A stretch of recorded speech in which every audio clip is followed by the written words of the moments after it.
Welcome in a little special edition right now for the Texas Longhorns. The Longhorns getting a huge commitment today from Nick Townsend, tight end, defensive end, tight end primarily for the Longhorns. It looks like to me, Jerry, the Longhorns picked up a tremendous player. We said we would be back. We're here at SEC Media Days at the Omni Hotel in Dallas. We've been seeing a bunch of different people.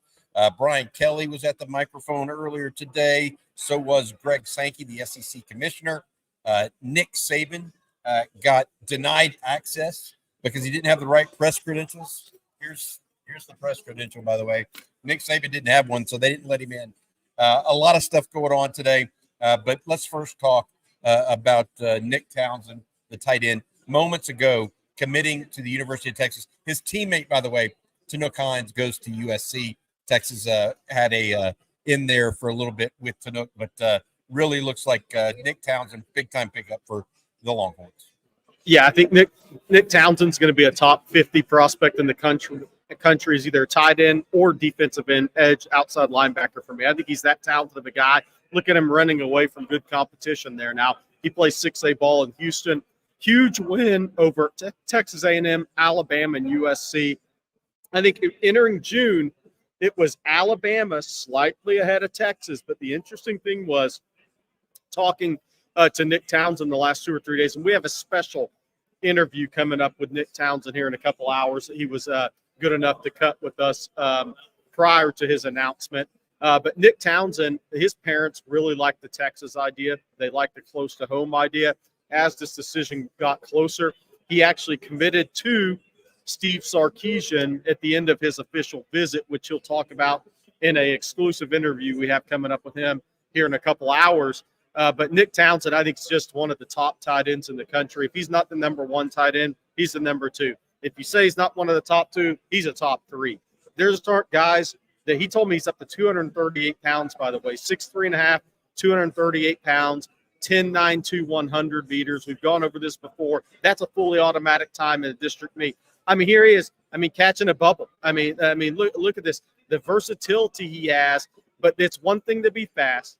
It's one thing to have good hands. It's one thing to have that frame. But when you add physicality to it, and he starts knocking helmets off on defense coming up right here against the D1 running back at Spring Westfield Hicks, when you start putting the physicality together with all the skill set he has and the frame he has and the speed he has, this is a top tight end prospect in the country who, by the way, if tomorrow he decided he wanted to play defense, he'd be a starter for the Texas defense too. He's that level player.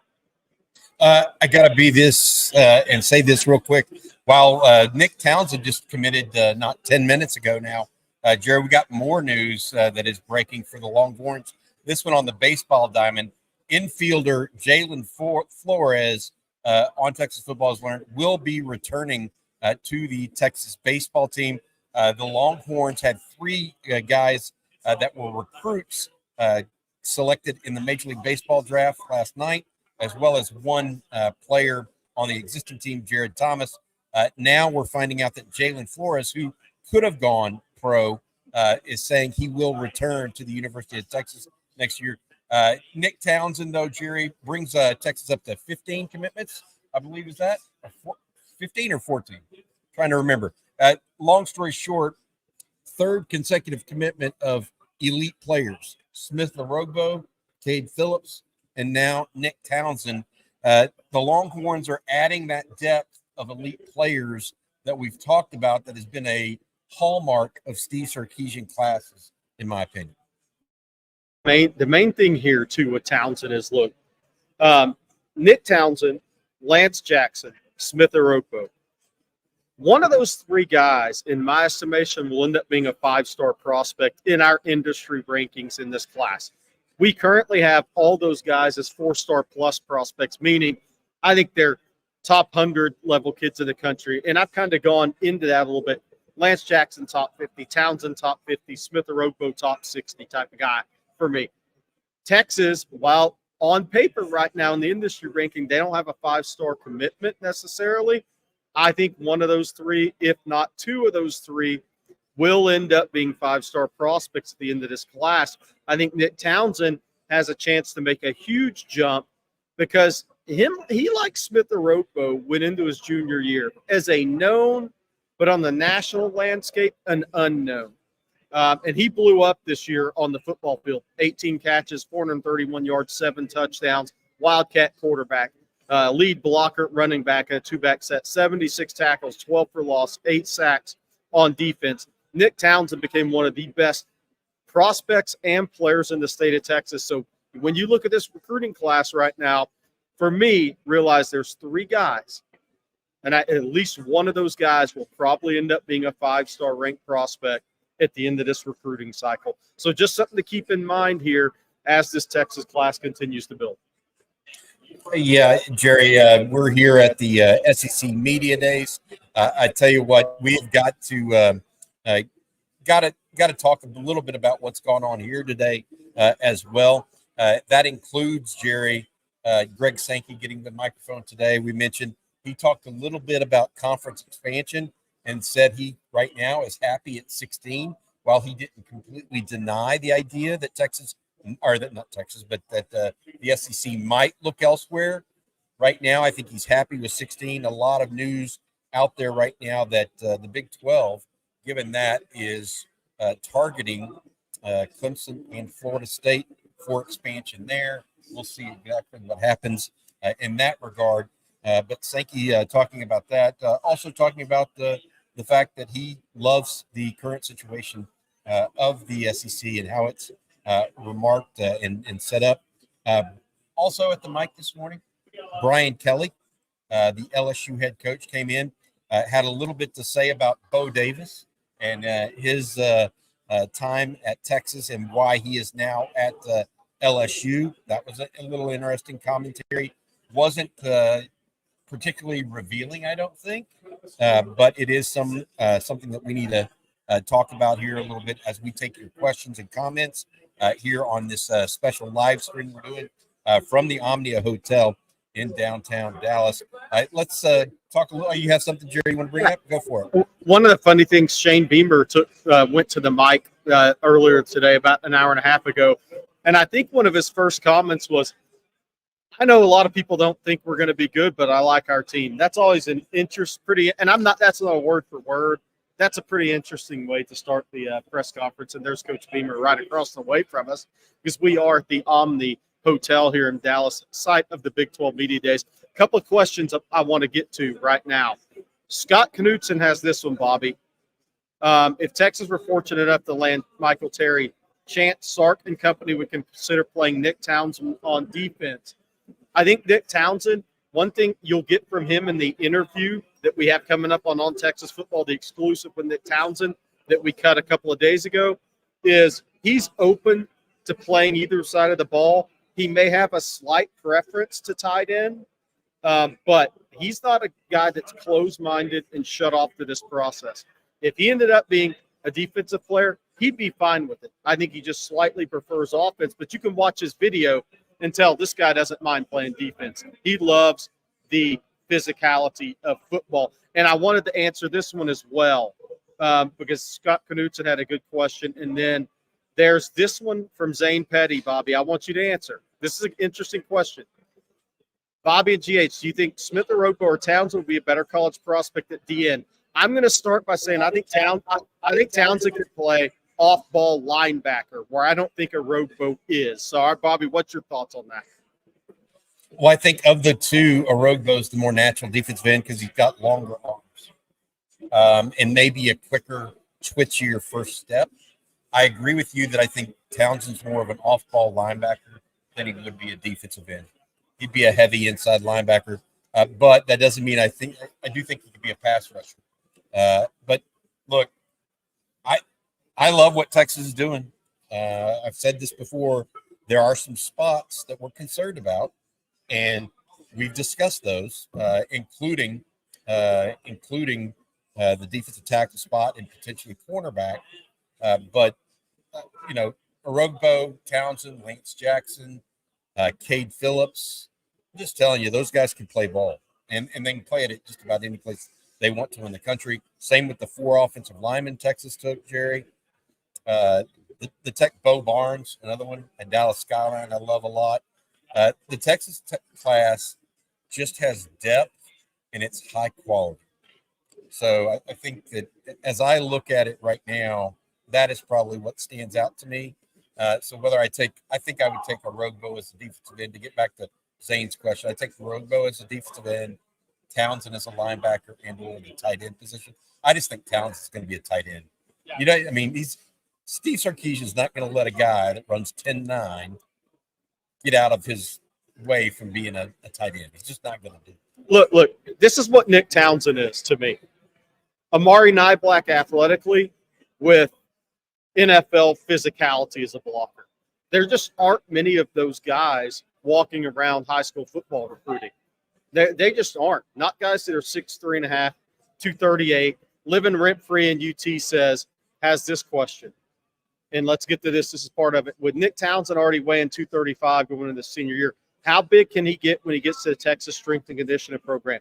He's going to be 6'3.5", 6'4", 255, 260 pounds and run 4.5. There aren't many of those guys walking around that play tight end. And if you put that guy in Steve Sarkisian's system and in a scheme, and you don't have to take him out when it comes to blocking, you have a true winner at that tight end position. You have a 3-down player at that tight end position. Now, he has competition. Jordan Washington's very talented as well. But there aren't many guys that are true 3-down players at tight end that you can recruit at the high school level and know they're going to be that guys. You have to develop a lot of those guys. This one does not have to be developed in terms of a 3-down player. He's got the skill set, he's got the hands, and he's got the physicality. So those plays where you bring that tight end, Bobby, in motion, and he takes on the edge, the defensive end outside linebacker, JT Sanders struggled with that. Niblack, not his strength. Nick Townsend is going to come in and crack heads. That's the big difference. You take that athleticism and you add that blocking element, and Nick Townsend's a stud. All right, Jerry, I'm going to add in CJ Vogel here. He's live on site as well, Jerry. He has been doing the media bird dogging for us while we've been talking football on Coffee and Football, as well as interviewing some people for later discussion topics. CJ, you've been in there. You heard Greg Sankey today. What are your thoughts on him and what he said today, as well as Shane Beamer and Brian Kelly so far? Yeah, it was a really interesting start today, right? Of course, Nick Saban, the big head honcho, the legendary coach, is here with the ESPN crew. It started off, I guess he wasn't allowed into the SEC media days to begin with, didn't bring his credential, and thought, hey, Nick Saban still got to abide by the rules. So I thought that was a really funny start to the SEC media days here in Dallas, Texas. I guess Nick Saban may not have as much weight as he would in Atlanta, Georgia, or at Tuscaloosa, Alabama. Regardless, very funny start to the day. I really liked what I was hearing from Greg Sankey today, Bobby. And, the topic of Texas and Oklahoma joining the SEC, it's dominated questions. It's dominated airwaves. He had a very lengthy answer in terms of why he thought, both fan bases, both institutions, both programs would be fits for the conference. And the first thing that he said when going to Austin, when going to Norman is, yeah, those fan bases are rabid. They're going to be very, very much a part of what the SEC culture is from a fan base perspective. We're excited to have them. Of course, some big conversations as well about future realignment, right? Florida State, Miami, what's the issue with them? Is the SEC looking? Greg Sankey says, no, we have our 16 teams right now. We're focused on them. That's where we are at as a conference. What else happens otherwise, I'm going to monitor. But right now, we've got our 16 programs and institutions. We're happy as we are currently in the SEC. Jerry and CJ, good stuff, CJ. I know you've got Brian Kelly. You saw him today as well. What did the LSU coach have to say? Yeah, I thought it was interesting, right? LSU's having to replace a Heisman-winning quarterback, 2 first-round wide receivers, and you're looking at a season in which you come off of 9-3 regular season, but you have the number 1 offense in the country. So how does that work? How do you get up to that next level in playing complementary football Brian Kelly straight up said, yeah, we just have to do a better job, whether it be taking care of the football, punching it in the red zone more often, or just playing simply better defense, sound coverage, assignments, whatever. He said that's the number one kind of focus that we've had so far this offseason, just making sure that we have the bodies, making sure that the bodies that we have, we're utilizing them correctly. He mentioned Harold Perkins. And one thing I thought that was really interesting, I just had an interesting conversation about it. He mentioned a weight issue for Harold Perkins. And the reason why he was used more as an inside backer than off the edge at times, we saw his freshman campaign. That was the first I've heard of that as kind of an issue or an hindrance with Harold Perkins. He was asked about that. Harold was in his, breakout availability as well. And he said, yeah, I think I just got to eat more. So I'm not sure if that was overall the big reason why you didn't see him off the edge at times, because, you go back to that Arkansas game his freshman year, and my goodness, it was amazing what he was able to do getting after the quarterback. You just didn't see a lot of it last year. And we'll see if that's one thing that they use to kind of get back at teams in 2024. I got to ask you, CJ, what about Bo Davis? Brian Kelly was asked specifically about Bo Davis. Tell folks what you heard there. Yeah, that was an interesting question from Brian Kelly. He had a good answer, and I appreciated the answer he had. Said Bo Davis, he holds LSU very near and dear to his heart. That's a program that he played at, he GA'd at, he coached at. He's been around Baton Rouge forever. Obviously, he has a lot of family ties there as well. He said he basically wanted to come back and be the architect of what has traditionally been a very strong LSU defensive line.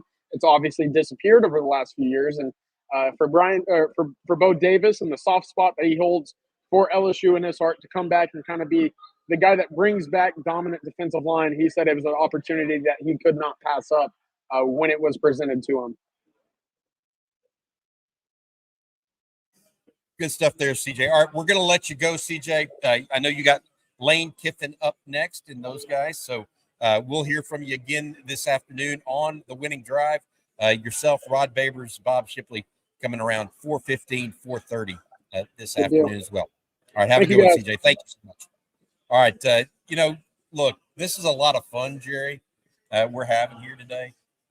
Not only does Texas get a commitment, that's fun any day, right? But if someone of Nick Townsend's caliber, certainly a big deal. But, I mean, I'm a little bit in shock right now, I'll be honest with you. 200 and something tables on Radio Row here. A lot of people comparing it to, you see this many for the Super Bowl. I mean, you see a little bit more for the Super Bowl. This is like a major media event. And when I tell you it's 3 or 4 to 1 over the Big 12, this is the first time where, I was down at the SEC spring meetings in Destin about a couple months ago, Jerry, and I felt like it was certainly more prestigious, more respectful, more well-run, more organized, all of those things than anything I had been to for the Big 12, but it still wasn't a full-blown media day. Only one media member per outlet could go. This one is a little bit more open in that everybody can come as long as you're a media member. And when I say everybody can come, I would not be surprised if there were 1,000 plus, 500 plus at least media members here this week. Yeah, I mean it's quite crazy. I think it's just impressive overall. Yeah, for sure. I mean, look, this is a different level of media coverage, and I do think Texas and Oklahoma moving in amps it up even more. It's in Dallas, right? So there's more people, easier to drive to for some people, but it's a longer flight for a lot of longer travel for other people in the SEC region. But I think it just amplifies this even more with Texas and OU coming in, especially this being the first year. But I was talking to a radio guy in the state of Texas here, and he was like, I've never been to the Radio Row in the Super Bowl, but he said, just imagine this is what it's like on a little bit smaller scale. And I think that's 100% true. And it's just cool. It's cool here too, because you see the players walking around, just jumping into their local radio, just like Harold Perkins, who I've known for years, covering his recruitment. But Shane Beamer's just standing in front of us, going to Radio Row, talking to their local coverage people. Really cool to see those guys. Obviously, see them with the media, how they interact with the media, how the SEC does such a great job with media here, as they always have done. And now to be a part of it, really exciting to me. Hey, some questions I want to get to. Let's see. I want to get to a couple of these questions. Somebody's saying a crystal ball pick for Lockett to Texas. He announces August 7th. Here's the one thing. I said this the other day. DeCorian Moore going to Oregon actually helps Texas with Khalil Lockett. I was told those two guys were not going to go to the same school. And that's why I always said whether they're ranked the rankings of 5-star receivers. And they all won't be ranked 5-star receivers at the end of the day. But when the talk was 3 5-star receivers, will I all go to Texas? I was very conservative on that because I was told that DeCorian Moore and Lockett, there's no beef or anything, weren't going to go to the same school. Now that DeCorian Moore's committed to Oregon, and I said this the other day, I think that helps Texas with Lockett. Now, Alabama, Texas A&M, legitimate competition there ahead of an August 7th decision. But I have heard that the Lockett family has had some good discussions with Chris Jackson since DeCorian Moore committed to Oregon. There's a couple of other things here. Britt Rasco, this is a good question. Where is our friend Ashton Hallman? I don't know. If anybody sees Ashton, tell him to come back to the chat because we miss him. He always made me laugh. Rick Ambergy, Bobby, this is a good one. I'm going to get this one in a second, actually. So, Corey J., I hear Auburn's turning up for KJ Lacey. Concern level 1 to 10. The key with Auburn and KJ Lacey is if Julian Lewis, Auburn was all in on Julian Lewis. The second Auburn doesn't feel like they get Julian Lewis is when they turn up the heat on a couple other quarterbacks. So expect that to continue with KJ Lacey. We'll see what happens there. I think the ability to develop under Steve Sarkisian has always been very big for KJ Lacey and his family. We live in the NIL era, though, so we don't want to say never because Auburn's got to get somebody in this class. Rick Ambergy has a great point here because the FSU talk and Clemson talk, if they go to the Big 12, and I'm not saying they are, that's what's being rumored. Florida State not making a move to the SEC, to his point, Rick Ambergy's point, it's better for Texas recruiting the state of Florida if Florida's the only SEC team, especially if FSU goes to the Big 12. I think that would be a negative move for them in recruiting against SEC teams long term. So I actually agree with that, Bobby. Yeah, they won't have as many games outside their own or within their own footprint that they would now. A short trip to Georgia Tech or to Miami. Those teams, even Clemson is a fairly easy drive from Tallahassee. So that's definitely part of it. We also mentioned this. This is a special edition Longhorn live stream for Nick Townsend's commitment to the University of Texas. But at the outset, right after Nick Townsend committed, I got a text and we confirmed it. Jalen Flores, the infielder that started for the Longhorns last year and was a guy that many thought might be headed to the Major League Baseball after this week's draft, has decided instead to return to the University of Texas. That's a big one for Texas baseball and Jim Schlossnagle, as he already lost 3 high school recruits in the first round and a half, really, of Major League Baseball's draft last night. Jerry, this is a question that it tickles me, I guess. Tickle me, Elko. Colby Hoffreck. Saban says the idea of Texas running the SEC, quote, tickles him. Does the memory of Texas running out the last 6 minutes up by 10 in Tuscaloosa also tickle him? Or is that what sent him home? Look, I think if he had – sorry, let me unmute here. I think if he had not made the college football playoff and beaten Kirby Smart in the SEC championship game on the way to retirement, that loss would have hurt him more. Since his team rebounded from that, I think it's easier for him to reflect back on favorably. It's also Steve Sarkisian, a guy who he helped resurrect a career that had gone through a lot of issues and was in trouble. Nick and Steve Sarkisian's talked about this. Nick Saban helped resurrect that career for Steve Sarkisian, which everybody needs help at point in times in their life. But I do think that made it different too, Bobby, that Steve Sarkisian in Texas, That it wasn't somebody he hated that came in and beat him by double digits. It was somebody that he respected and loved as a coach that came in and beat him. But it was made better by the win over Georgia in the SEC title game, which I think outside of a national championship may have been maybe Nick Saban's favorite win at Alabama. And I say that because people were saying Georgia had overtaken him, and it was over for Nick Saban at Bama. And for him to beat Georgia on the way out of the SEC and on the way out and getting the playoff over Georgia, I think had a lot of meaning for him. There's a question here I want to answer. Hold on. It's a start question. And this is not a slide on JT Sanders. Hey, Jerry, hold on one second. Jerry, hold on one second. I think your computer is dying right now, buddy. You'll have to get that going and get back up with us in a second. All right, we got a couple more questions here with this live stream. How does Nick Townsend compare to Caleb Edwards, the tight end that Bama took? Texas also looked at him, Jerry. And then also, that's from Zane Petty. Thanks, Zane. And then Woodcrest has this one. Is Townsen, Nick Townsend, the most recent commit that we're talking about today, is he a much more physical blocker compared to JT Sanders, in your opinion, Jerry? That's where I was going. Not even close. I think Nick, and that's not a slide on JT Sanders, but JT Sanders was an offensive-minded football player that really didn't have interest in playing defense. Nick Townsend is a physical defensive football player that could be, to me, an NFL draft pick, an outside linebacker, rush linebacker, if that's what he wanted to be.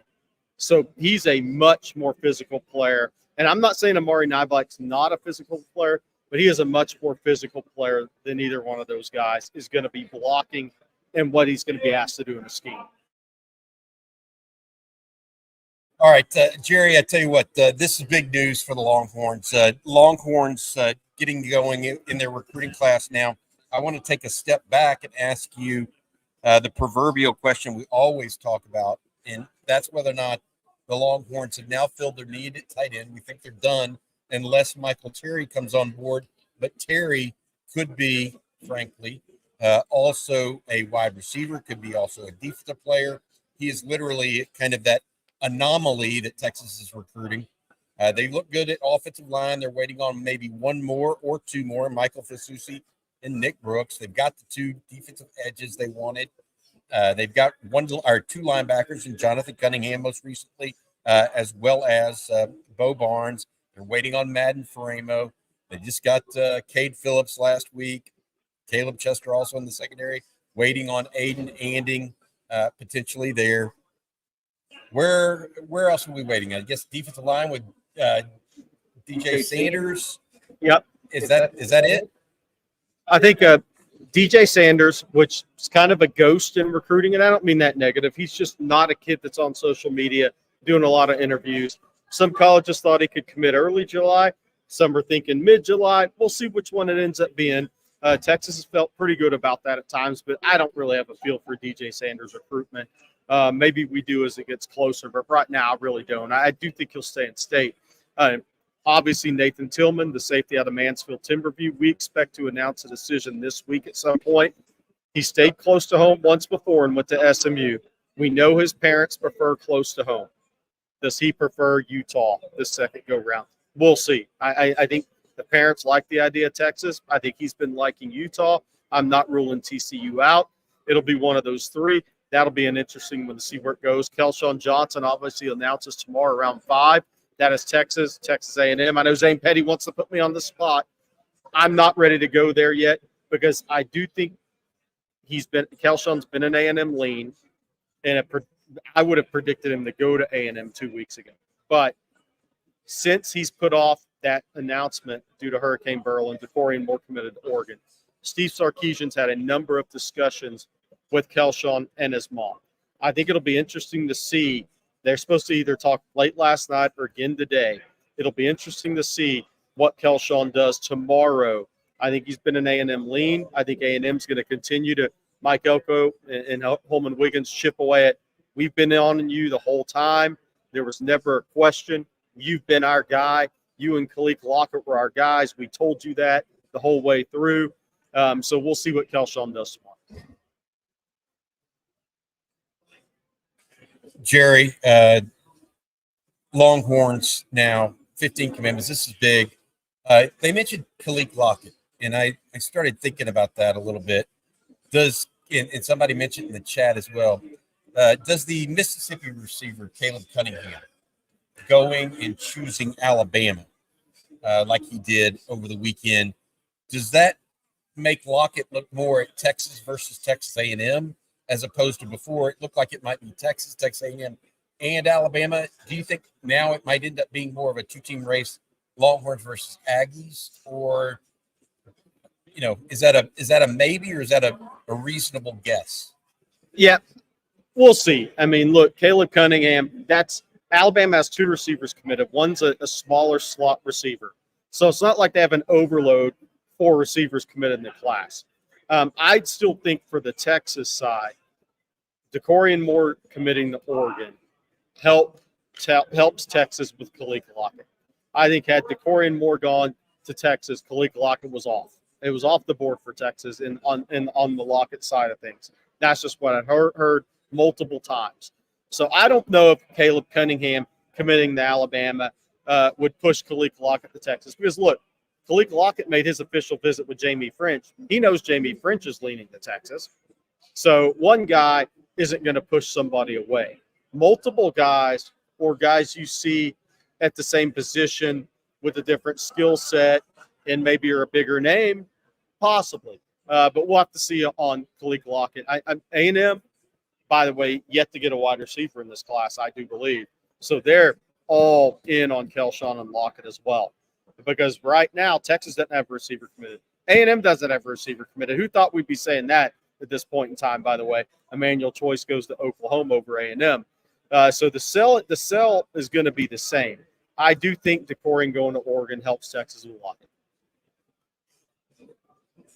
All right, that's going to do it for this afternoon, just for right now at least. We got more coming. And, Jerry, I want to say this. We posted our boom announcement and commitment for Nick Townsend, but we actually have a special treat for you guys. Coming up around 2:30, Nick Townsend was kind enough to visit with us prior to his announcement. So we did know prior to that he was going to commit to Texas.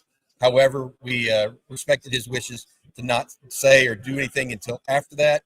He sat down with Jerry for an interview that I think was terrific. I got a chance to watch Jerry, Nick Townsend to the Longhorns. I want to close it out with that and then have people maybe come back and watch that video in your interview. What are your takeaways from that interview? Not just how good a player he is, because we've played the video of him multiple times now, and he's just so talented. But in your opinion, what are the things you really like about Nick Townsend? Very confident player. Steve Sarkisian, the first time he puts him in front of the mic, he'll be a little concerned that Nick Townsend might give a soundbite because he's a confident guy. He has a couple of sound bites in the interview for sure. But what I like about Nick Townsend, outside of what we see on the video, is what he loves about football. He loves, yes, he's fast in the 92-yard touchdown against Aldine, looked good on video, streaking down the sidelines. But he likes running over people with the ball in his hand, and he likes running through people when he's tackling somebody with the ball in hand. I love his physicality. I love how when I asked him how fast he was, and he said, I've never run a 40. I said, okay, let's say you run 4.5. He looked at me, he's like, I run 4.4. I mean, he's that type of guy. He's got that type of confidence, fun guy to talk to, and a guy that I think will be easy for Texas fans to root for because you're never going to question when he's on the field if he's bringing his hat, whether that's offense or defense. He's bringing his hat. Somebody's going to get contacted, and that is kind of rare at the position he plays with the skill set he has. All right, that's going to do it for this special Longhorn live stream. Thank you all for joining us. Congratulations again to a young man that made a decision that will change his life. Nick Townsend out of Spring Decaney is your latest Texas Longhorn. For Gerry Hamilton, I'm Bobby Burton, our producer, Matt Hutchison, behind the scenes. Thank you all so much. We'll be back. And don't forget, special interview with Nick Townsend coming up around 2:30 this afternoon. You guys have a good one. Hook 'em.